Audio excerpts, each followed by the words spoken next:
Assalamualaikum warahmatullahi wabarakatuh. Sebuah video beredar di TikTok tentang masjid kosong yang terdengar ramai.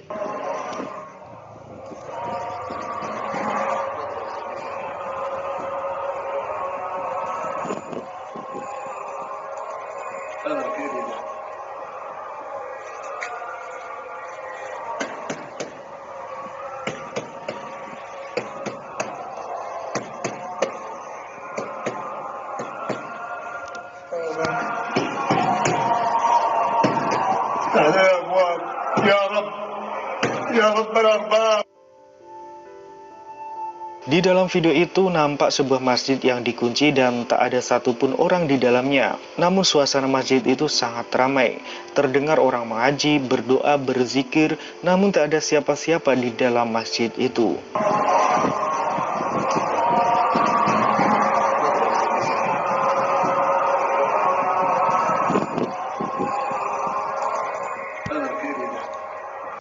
Seorang netizen berkomentar bahwa kejadian itu terjadi di sebuah masjid di Yordania. Masjid itu sudah ditutup dan dikunci selama 3 minggu.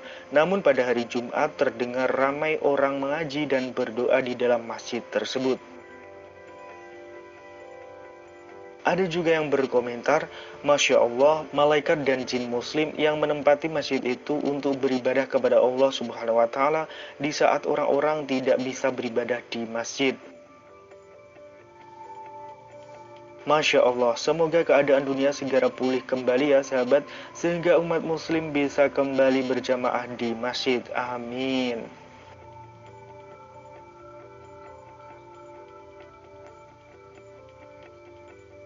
Jin ada yang kafir dan ada yang mukmin. Jin yang mukmin bisa juga melakukan ibadah bersama-sama dengan manusia. Banyak para ulama yang mengatakan bahwa ketika sholat malam, maka di belakangnya diikuti jin untuk ikut berjamaah.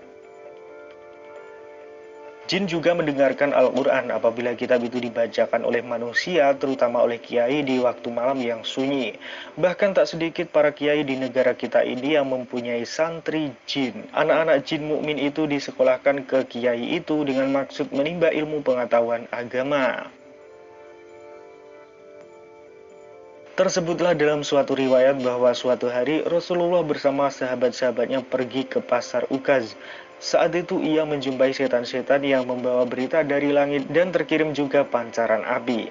Namun setan-setan yang membawa kabar dari langit itu secepat kilat kembali lagi menemui kaumnya.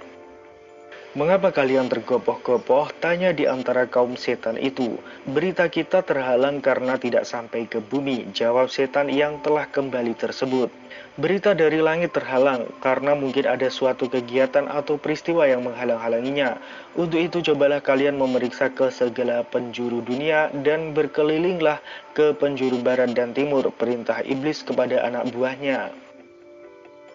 Maka setan-setan tentara iblis itu pun berkeliling ke penjuru barat dan timur. Mereka melintasi jalan Tiamah lewat di mana Nabi Muhammad sedang mengerjakan sholat subuh bersama para sahabat. Saat itu Rasulullah membacakan ayat-ayat Al-Quran dan setan-setan itu mendengarkan. Setelah ayat Al-Quran itu selesai dibaca, maka setan berkata kepada temannya, kiranya inilah yang menyebabkan kita semua terhalang mendapatkan berita langit. Kemudian setan-setan itu kembali kepada kaumnya seraya berkata, wahai kaum kami, kita telah mendengarkan Al-Quran yang amat mengagumkan dibaca. Ia memberi petunjuk kepada kebenaran, maka kita pun harus beriman kepadanya dan kita tidak akan menyekutukan sesuatu pun dengan Tuhan kita. Shahibul Hikayat menerangkan bahwa suatu ketika Sofwan bin Mahrozi al-Mazini pernah sembahyang malam atau tahajud. Tiba-tiba terdengar di belakang suara ribut-ribut. Hal ini membuat Sofwan jadi tidak tenang. Namun tiba-tiba ada suara yang menyerukan kepada dirinya, wahai hamba Tuhan, janganlah engkau merasa takut, kami adalah saudara-saudara sendiri yang ingin beribadah bersamamu, yakni sholat tahajud. Nah setelah itu ia merasa terang kembali. Lalu bagaimana hukum jika jin turut beribadah bersama manusia? Apabila suatu ketika jin ikut bersambahyang jamaah dengan manusia, maka hukumnya boleh atau sah. Sebab suatu ketika Nabi Muhammad ditanya oleh jin, "Bagaimana keadaan kami yang ingin melakukan sembahyang bersamamu di masjidmu, sedangkan kami jauh dari masjidmu, wahai Rasulullah?" Dari pertanyaan itu maka turunlah firman Allah kepada Nabi Muhammad, "Dan sesungguhnya masjid-masjid itu adalah kepunyaan Allah, maka janganlah kamu menyembah seseorang pun di dalamnya di samping menyembah Allah." Al-Quran Surat Al-Jin ayat 18. Riwayat tersebut di atas, yakni pertanyaan jin kepada Rasulullah, itu dirawikan oleh Sa'id bin Jubair, dan dari Ibnu Mas'ud bahwa ia mengisahkan pertemuan jin dengan Rasulullah ketika melakukan sholat. Di antara cuplikan kisah yang diceritakan Ibnu Mas'ud adalah sebagai berikut.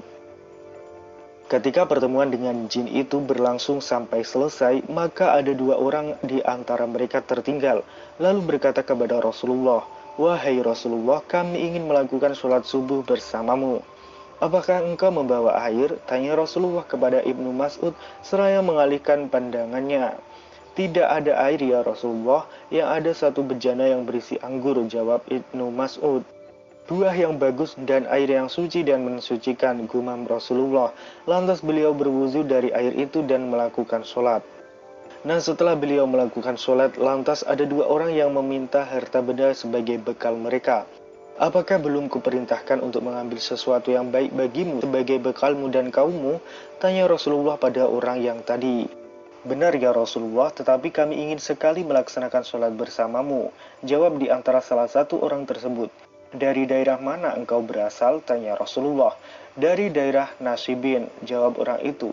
Maka Rasulullah pun bersabda, "Berbahagialah sekali dua orang jin ini dan kaumnya, dan diperintahkan kepada mereka untuk menjadikan kotoran tulang sebagai makanan dan lauknya, dan melarang bersuci dengan tulang dan kotoran." Dengan demikian maka jelaslah bahwa jin itu sholat bersama manusia dan hukumnya adalah sah. Jin yang demikian ini berarti jin yang mukmin. Namun ada pula jin jahat dan kafir. Jin yang jahat dan kafir inilah cikal bakal sebagai pembantu dukun dan tukang sihir yang mencelakakan dan mengganggu manusia.